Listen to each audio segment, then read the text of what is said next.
पानी परेर बिचुखै त आधी घर पुग्यो आधी घर पुग्यो आधी बिजोक बारीमै पानी परिदियो अन्त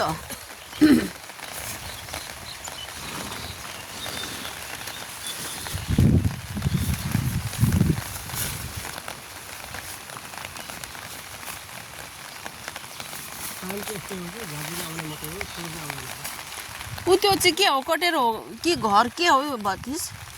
उयो के हो यो ए सबैमा छ र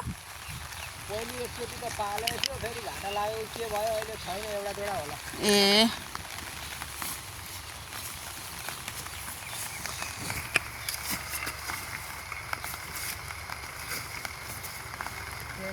दाम अलिक के भन्थ्यो त्यतिखेरै धेरैवटा थिए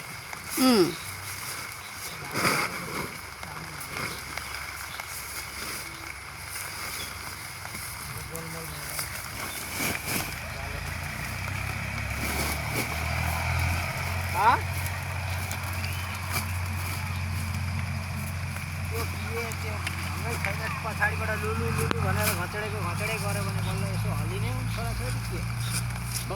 धन्ना पो सघाउँछ नै अहिलेका केटाकेटी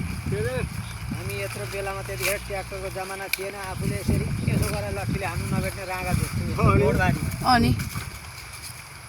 ट्र्याक्टर थिएन जोतेरै सबै खेती गर्नु पर्थ्यो अहिलेको छोराछोरी र पछाडिबाट लुलु भनेर त्यही भयो अथवा गर्छन् पो हो मेरो त झन् बुढाहरू त के पनि जान्दैन बारी सम्बन्धी त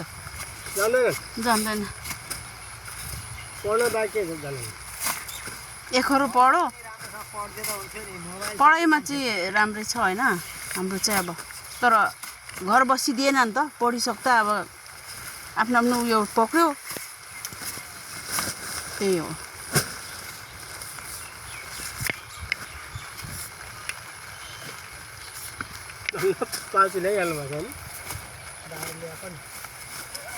पालमा पनि मकै घोगा सुकाएको थियो त्यो अघि छोरालाई हतार उठा भनेर कराउँदा बोरामा चाहिँ उठाएछ अनि बोरा हतार भित्र फालेर अनि